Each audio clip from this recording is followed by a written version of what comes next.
Chennai shopping మాల్లో ఉగాది వేడుకలు. మీ పండుగ షాపింగ్ చెన్నై షాపింగ్ మాల్లో చేయండి. అందమైన వస్త్రాలతో పాటు విలువైన బహుమతులు పొందండి. నెక్స్ట్ అంతా ఏయనే ఇంకా డైరెక్టర్ ఉండరు, హీరో డిమాండ్స్ ఉండవు. అసలు ఏమే చాలా ఇంటలెక్చువల్గా మనం ట్రైన్ చేయాలని దాన్ని. ప్రాంప్ట్ అనేది చాలా మెయిన్ ఇక్కడ. ఇప్పుడు వస్తున్నాయి కదా, అంటే ఈ రోజు ఉన్న ఎవల్యూషన్ రేపటికి మారిపోతుంది, అప్డేట్ అయిపోతుంది రేపటికి. ఇప్పుడు ఇది వరకు జనరేషన్ గ్యాప్ అనేది 10 years ఉండేది, తర్వాత 4 years వచ్చింది. బీటెక్ ఫస్ట్ ఇయర్ స్టూడెంట్కి బీటెక్ అవుట్ గోయింగ్ స్టూడెంట్కి జనరేషన్ గ్యాప్ ఉంది ఇప్పుడు. అలాంటిది ఇప్పుడు ఏఏలో నిన్న ఉన్నది ఈ రోజు లేదు. సో ఈరోజు రేపు ఏమీ లేదు, ఇంకొక 4-5 నెలల్లో ఏది ఏఏలో జనరేట్ చేసిందో ఏది ఒరిజినల్ మీరు చెప్పలేరు. ఇప్పటికే మారిపోతాం. అన్ని వీడియోస్ అన్ని బయటకు వస్తున్నాయి, మ్యూజిక్లోను వీడియో జనరేషన్లోను. అసలు అతిపెద్ద రెవల్యూషన్ ఏఏ. సో ఒక డైరెక్టర్ అడిగాడట, నాకు ఆ హీరో ఒకరోజు ఫోటోషూట్ ఇస్తే చాలు, మొత్తం సినిమా చేసేస్తాను నేనని. ఒక ఫోటో షూట్ చాలు, ఒక రోజు ఫోటోషూట్కి వస్తే చాలు. కాస్ట్యూమ్స్ తో చేస్తే సరిపోతుంది. అంతే, కాస్ట్యూమ్ కూడా అదే మార్చేస్తుంది, ఇంకా అవసరం లేదు, జనరేట్ చేస్తుంది మొత్తం. మరి అలాంటప్పుడు డైరెక్ట్ హీరో కూడా ఎందుకు ఆ పని కూడా చేసేస్తుంది కదా. షాక్ అయ్యారు. అంటే ఇప్పుడు రైట్, మన కాపీ రైట్ ఉంటుంది కదా, వాళ్ళ అనుమతి లేకుండా వాళ్ళని రీజనరేట్ చేయలేం కదా, చేయకూడదు. ఇప్పుడు రూల్స్ అయ్యి కదా, అందరూ కోర్టులో కేసులు వేస్తున్నారు కదా, మా పర్మిషన్ లేకుండా మాది వీడియో జనరేట్ చేశారని వస్తున్నాయి కదా, ఇప్పుడు అన్నీ అయ్యి కాపీ రైట్లు చేస్తారు. సో అలా కూడా ఆర్టిస్టులు రేపొద్దున్న బ్రహ్మాండంగా అర్న్ చేయొచ్చు. జస్ట్ వాళ్ళ ఇమేజ్, వాళ్ళకి వచ్చిన క్రేజ్ని సరే చేసుకో నా పేరు మీద అంటే, ఇంట్లో హ్యాపీగా ఫ్యామిలీతో వెకేషన్కి వెళ్తే కూడా ఇక్కడ ఒక సినిమా రెడీ అవుతుంది, వాయిస్ కూడా జనరేట్ అయిపోతుంది, కుప్పలు తెప్పలుగా సినిమాలు వచ్చేస్తాయి కదా అప్పుడు, విపరీతంగా వస్తాయి. కానీ ప్రాంప్ట్ అనేది చాలా మెయిన్ అండి ఏఏలో. అది ఒరిజినాలిటీని ఎన్హాన్స్ అయ్యేలాగా ప్రాంప్ట్ ఇవ్వటం అనేది చాలా మేజర్ పార్ట్. మీకు ఇప్పటికే మా దగ్గరికి ఏఏలో మేము ప్రివిజులేషన్ చేస్తామని వస్తుంటారు. అలా చూడగానే ఏఏని తెలుస్తుంది నాకు, మేము చేసి చూపిస్తాం, క్వాలిటీ తెలుస్తుంది, ఎలా ఉందండి ఇది ఒరిజినల్గా ఉంది సార్, డిఫరెన్స్ తెలియదు. మరి మీరు ప్రొఫెషనల్స్ మీరు వచ్చి ఏఏలా తెలిసేలాగా చూపిస్తే మరి మేమే చేస్తున్నాం కదా, మా టీము డైరెక్షన్ డిపార్ట్మెంటు బీటెక్ చదివిన వాళ్ళు మేము చేస్తున్నాం కదా, మరి ఈ క్వాలిటీ ఇస్తే కదా మీకు ఇస్తాం జాబ్ వర్క్ అంటాం. ఇది చాలా బాగుందని అంటారు. సో అప్డేట్ అవ్వాలి, డైరెక్టర్స్ కూడా అప్డేట్ అయితేనే ఈ రోజుని. అంటే ఎమోషన్స్ ఎప్పుడు ఎవర్ గ్రీన్ అండి, హ్యూమన్ ఎమోషన్సే పోట్రే అవుతాయి. బట్ టెక్నాలజీ అనేది దానికి అడాప్ట్ చేసుకోవడం, దాన్ని యూటిలైజ్ చేసుకోవడం అనేది తెలియాలి, లేకపోతే వెనకబడిపోతారు. ఒకప్పుడు ఇంటర్నెట్ని యూజ్ చేసుకోకపోతే ఎలా వెనకబడ్డారో, ఇప్పుడు ఏఏని ఏ రంగమైనా సరే యూజ్ చేసుకోకపోతే వాళ్ళు వెనకబడ్డట్టే. జాబ్స్ జనరేట్ అవుతాయి, జాబ్స్ పోతాయని ఏమి లేదు ఇందులో, అందుకుంటారు. ఒకప్పుడు ఒక బ్యాంకులో కంప్యూటర్ వస్తుందంటే బ్యాంక్ అంబులెన్స్ బయటకు వచ్చి ధర్నా చేశారు. జాబులు ఏమైనా మిస్ అయినా ఎన్ని జాబులు ఉన్నాయి బ్యాంకింగ్లో, ఎన్ని కంప్యూటర్లు వచ్చేసినాయి అందులో, ఒకటి వస్తే మొత్తం జాబులు పోతాయి అనుకునేవారు. సో ఇప్పుడు ఏఏ కూడా అందరికీ అపోహ ఏంటంటే చాలామంది రీప్లేస్ చేసేస్తారు, కానీ మళ్ళీ జాబ్ జనరేట్ అవుతాయి ఏఏ వల్ల విపరీతంగా. అది అన్నిట్లో వచ్చేస్తుంది ఏఏ. ఇప్పుడు అన్నిట్లలోకి వచ్చినప్పుడు క్రియేటివ్ ఫీల్డ్ని టచ్ చేయదు ఏఐ అనుకుంటే, ఏఐతో ఆల్రెడీ సినిమాలు కావచ్చు, సాంగ్స్ కావచ్చు, అన్నీ వస్తున్న తర్వాత అది ఫిల్మ్ ఇండస్ట్రీకి, మీలాంటి క్రియేటివిటీ ఉన్నటువంటి డైరెక్టర్లకి బూన్ ఆర్ బెయిన్ ఏదనుకుంటున్నారు మీరు? క్రియేటివ్ ఫీల్డ్లోకి ఎక్కువగా యూటిలైజ్ అయ్యేది అదే, క్రియేటివిటీ మందేనండి, అదే ప్రాంప్ట్. అది చేయలేదు, ప్రాంప్ట్ అది చేయలేదు, మనమే చేయాలి. ప్రాంప్ట్ మనకేం కావాలో అన్నీ ఫీడ్ చేసి పెట్టాలి, అన్నీ మనకి ఏం కావాలో అన్నీ చెప్పాలి. చెప్తేనే మనం కరెక్ట్గా తెలిస్తేనే మనకు కావాల్సింది వస్తుంది. అది క్రియేటివిటీయే, ఏం కావాలనేది. ఇప్పుడు కెమెరా ఉంటుందండి, కెమెరాలో ఎక్స్పోజర్ ఎంత పెట్టాలి, లేకపోతే ఏ లైటింగ్ కండిషన్లో మనం చెయ్యాలి, లైటింగ్ ఎలాగా ఇక్కడ సెటప్ చేయాలి, ఏ లైటింగ్ చేయాలి అనేది క్రియేటివిటీ కదా. లైట్స్ అన్నీ ఉంటే కెమెరా ఉంటుంది, అందరికీ ఉంటాయి, బట్ అది క్రియేటివిటీ కదా. ఏ సెన్సార్ అయితే బాగుంటుంది, వైడ్ స్క్రీనా లేకపోతే 30 FM స్క్రీన్లో వాడదామా ఈ సబ్జెక్టు, ఎన్ని సినిమాటోగ్రాఫరు, డైరెక్టరు, ఆర్ట్ డైరెక్టరు వీళ్ళ క్రియేటివిటీ అది. అదే కెమెరా ఒక ప్రాజెక్ట్లోనూ అదే కెమెరా వాడిని ఇంకో ప్రాజెక్ట్కి లాట్ ఆఫ్ డిఫరెన్స్ ఉంటుంది కదా, క్వాలిటీ ఇవ్వటంలో కానీ అది కానీ. అక్కడ క్రియేటివిటీయే అప్లై అవుతుంది. సో క్రియేటివిటీ లేకుండా ఏముండదు, బట్ క్రియేటివిటీతో పాటు వీటిని అడ్వాన్స్మెంట్ ఏదైతే ఉందో టెక్నాలజీ ఇప్పుడు ఏఏలో దాన్ని వాడు కూడా రాకపోతే వాళ్ళు వెనకబడతారు.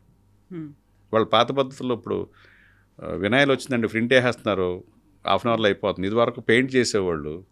ఈరోజు మన కట్అవుట్ కావాలంటే ఒక 5 రోజులు చేయాల్సి వచ్చేది. ఇప్పుడు ప్రింట్ చేస్తున్నారు, మొత్తం అంటింగ్ చేస్తున్నారు, అరగంటలో గంటలు అయిపోతుంది. సో నేను ఇంకా పెయింటే వేస్తానంటే 5 రోజులకి వీళ్ళకి జాబ్ వర్క్ ఇవ్వరు కదా.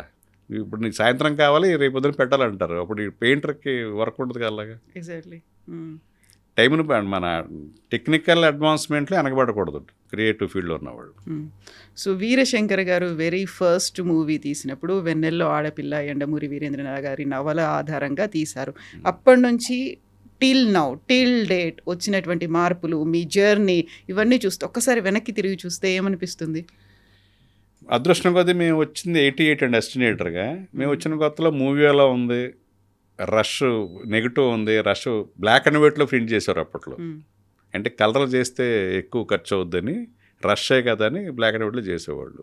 ఆ మూవీలో సౌండ్లు విన్నా, ఆ మూవీల మీద ఎలా మార్క్ చేస్తారో చూసాం, స్ప్లైజర్స్ చూసాం, రష్ని ఎలా స్ప్లైజర్తో కట్ చేస్తారు, నెగిటివ్ని ఎలాగా కట్ చేసి సిమెంట్ ఎలా చేస్తారు, మొత్తం అలాగే లూప్లని ఉండి ఆ లూప్స్ చేసి అక్కడ మనం ఈ డబ్బింగ్ ఏదైతే చేసామో ఆ డబ్బింగ్లు లూప్లో చేసి మళ్ళీ ఆటలని మళ్ళీ మూడు ట్రాక్లు ఉంటే ఆటలని మళ్ళీ ఇంకో సౌండ్ ట్రాక్లు వేసి మళ్ళీ డైలాగ్ అంతా ప్రీమిక్స్ చేసేవాళ్ళం.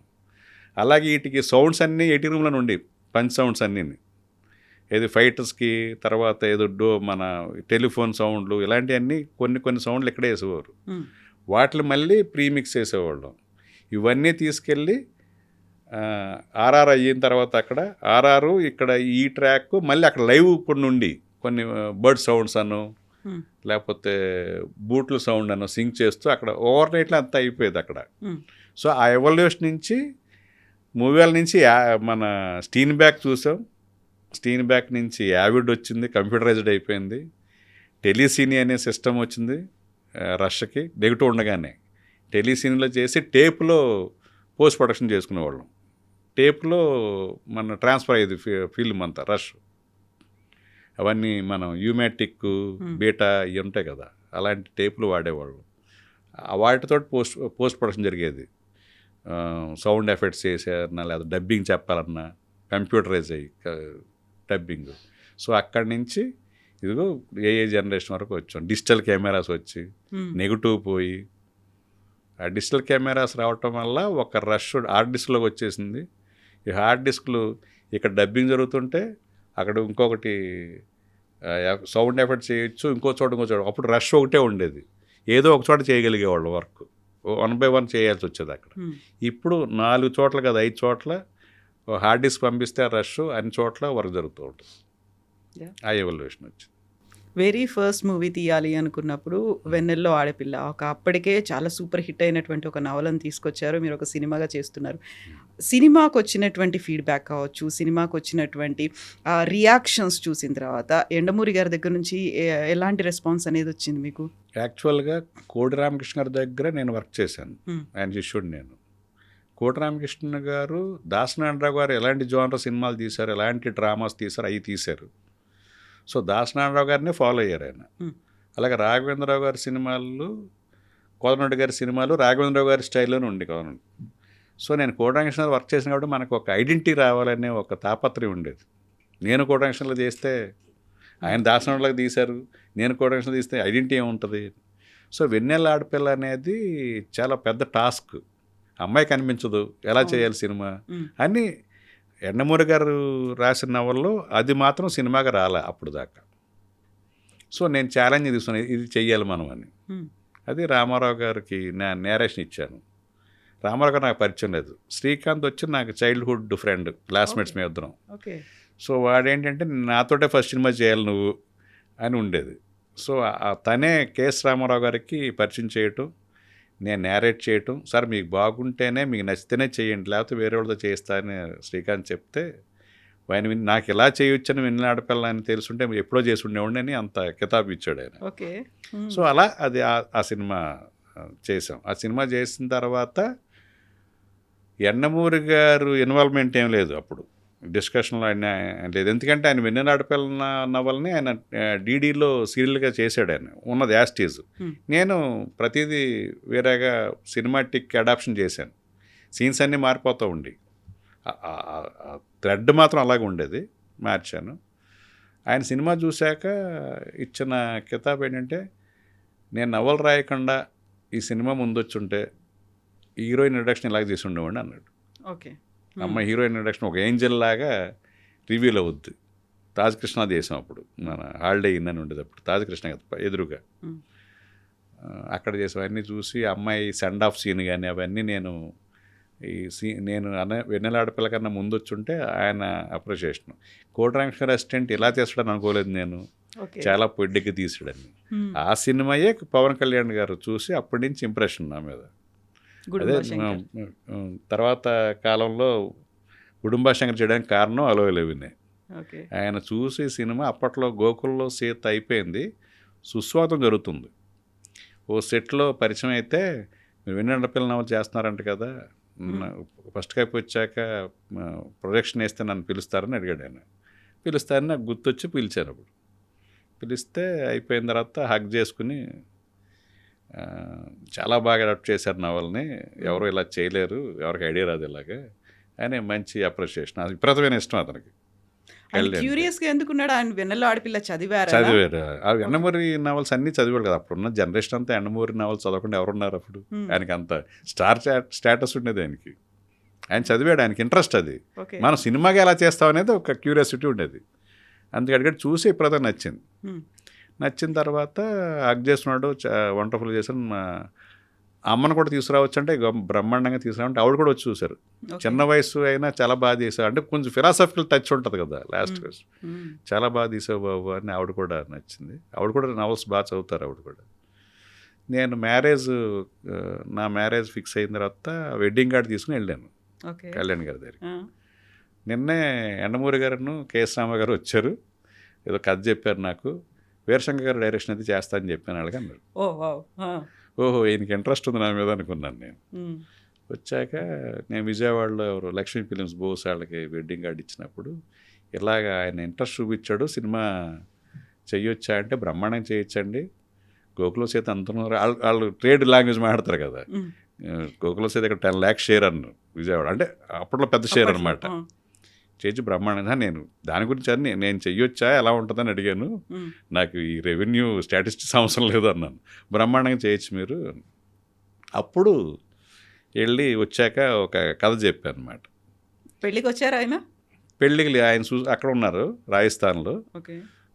మా మ్యారేజ్ ఏమో తణుకు దగ్గర దోబా అక్కడ జరిగింది. తర్వాత మళ్ళీ వచ్చాక కలిసాము. అప్పుడు నేను ఒక కథ పట్టుకుని వెళ్ళాను. ఆ కథలో ఆయన కొన్ని చేంజెస్ చెప్పారు. ఆ చేంజెస్ చెప్తే కొంచెం కల్చరల్ షాక్ ఉంటుందని, లేదండి ఇలా చేస్తే డిస్టర్బ్ అవుద్దేమో సబ్జెక్టు, ఇంకోటి చేద్దాం అయితే మీకు నాకు నచ్చింది చేద్దాం అనేది, మీకు నాకు నచ్చిందే చేద్దాం అనేది గుడుంబాశంకర్ వరకు పట్టింది. సో కల్చరల్ షాక్ ఏంటి? అది అసలు యాక్సెప్ట్ చేయలేదు, ఇంకా రాలేదా అని నేను అనుకున్నా. అంటే అందులో ఒక కాల్గళ్ళతోటి ఒక లవ్ స్టోరీ ఉంటుంది. ఆ కాల్గళ్ళని హైర్ చేసి తీసుకొచ్చేది ఏంటంటే వాళ్ళ మరదల మీద రివెంజ్ కోసం. ఆ మరదలు వద్దు, స్ట్రైట్ అవే ప్రెట్టి ఉమెన్ ఉంది కదా, అలా కాల్గళ్ళతోటి లవ్ స్టోరీ చేసేద్దాం అండి.